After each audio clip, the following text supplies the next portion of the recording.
This is Optimal Finance Daily, episode 1495, How My Money Attitude Was Keeping Me Poor by Kelley Long with FinancialFinesse.com. And I'm your host and personal finance enthusiast, Diana Merriam. This is the show where I read to you from some of the best personal finance blogs on the web, with the author's permission, of course. But for now, let's get right to today's post and start optimizing your life. How My Money Attitude Was Keeping Me Poor by Kelley Long with FinancialFinesse.com. I'm a huge believer in the power that examining our own money beliefs can have in changing financial situations. Several years ago, I had an epiphany about how my own deep-seated assumptions and issues with money were literally keeping me from getting ahead financially. When I stopped to think about how I'd watched my annual income more than double over the first 10 years of my career, and yet I was still living the same paycheck-to-paycheck lifestyle, it was like a lightning bolt of understanding struck me. I wasn't struggling to save more money because I didn't make enough. It was something else. And as I dug deeper into my money rules and assumptions, I was embarrassed and ashamed to realize the real issue.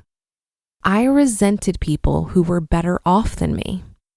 Americans have a fascination with wealthy people. Case in point, the Kardashians. And I've only met a few people who didn't think that striking it rich wouldn't be nice. Yet many of us harbor disdain and judgment for people who we perceive to be better off than us in our daily lives. It's one thing to envy Paris Hilton, but I was looking at people who were like me in many ways, just more financially comfortable, and placing them in a different class than I saw myself.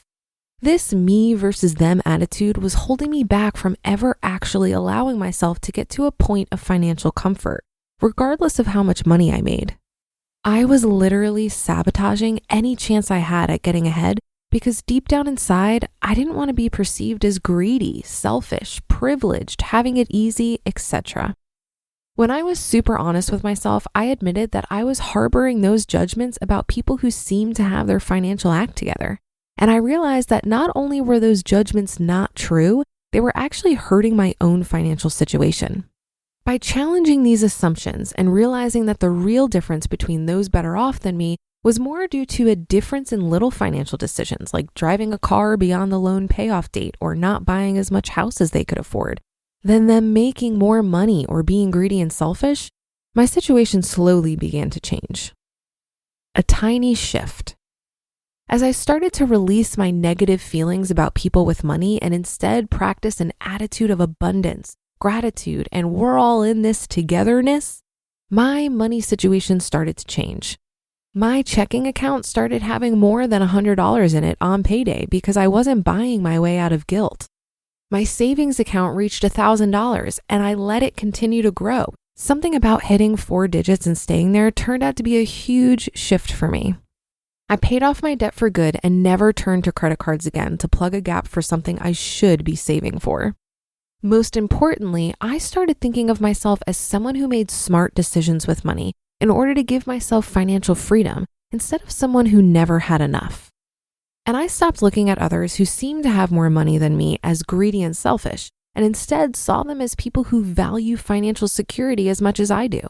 A nice side effect was that I was a happier person in general as well. Test your own attitude.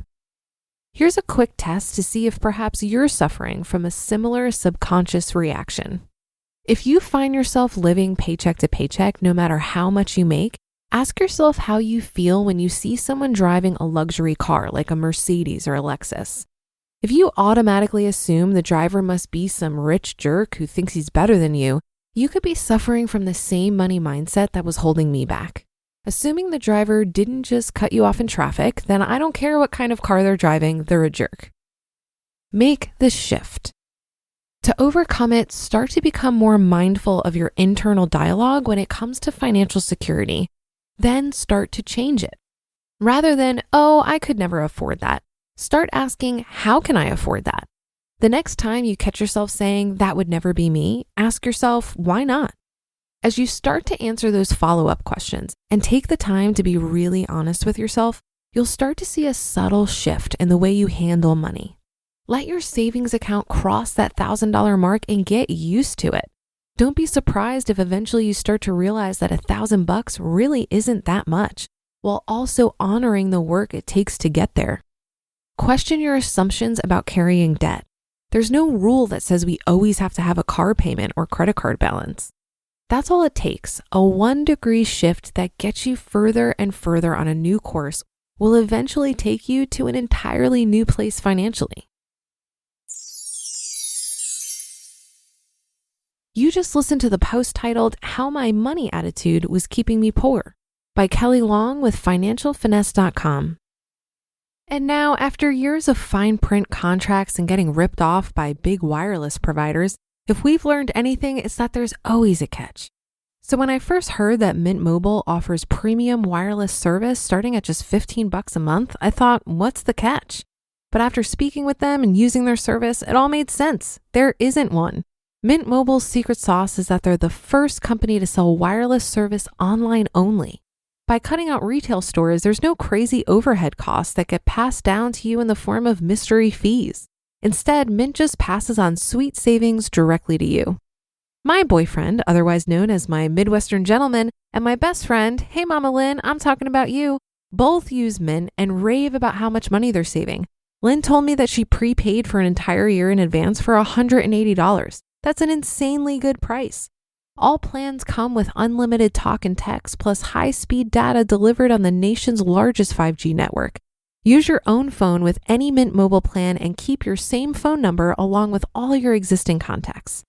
To get your new wireless plan for just $15 a month and get the plan shipped to your door for free, go to mintmobile.com/OFD. That's mintmobile.com/OFD. Cut your wireless bill to $15 a month at mintmobile.com/OFD. I think mindset is so important when it comes to financial health because it's the starting point for building habits. Thoughts create a chain reaction that eventually leads you to taking action. It happens like this. Your thoughts manifest as the words you say to yourself and other people. And when you say these words enough, they solidify as beliefs. I think you need to truly believe something on a deep level in order to take confident, consistent action. So when it comes to your finances, if you don't truly believe that the little thing you waste money on every day is going to make that much of a difference in your finances, you may be able to use willpower for a little while to resist, but you'll likely not make a long-term change. This to me is where self-control and effort is required. But what if we put that effort into changing our beliefs? When action flows from belief, it's easier to commit to that action. And over time, that action becomes a mindless habit, and it takes much less effort to stick with it. I also think your judgments of others are clues as to where your beliefs might not be serving you. Look to other people for inspiration on what's possible rather than a reason to make you feel bad about yourself. Comparison, after all, is the thief of joy. If others are doing better financially, they are merely showing you what is also possible for you. Being financially solvent is often not rooted in greed, because when you're financially secure, you're in a better position to show up as your unique and wonderful self. You're more able to be generous and create things that can benefit others and the world. I really enjoyed this article and the reminder to examine the negative beliefs we have about money and to think about how they might be affecting our habits. And that's it for today. Thank you for listening. Have a great rest of your day, and I'll see you on tomorrow's show, where your optimal life awaits.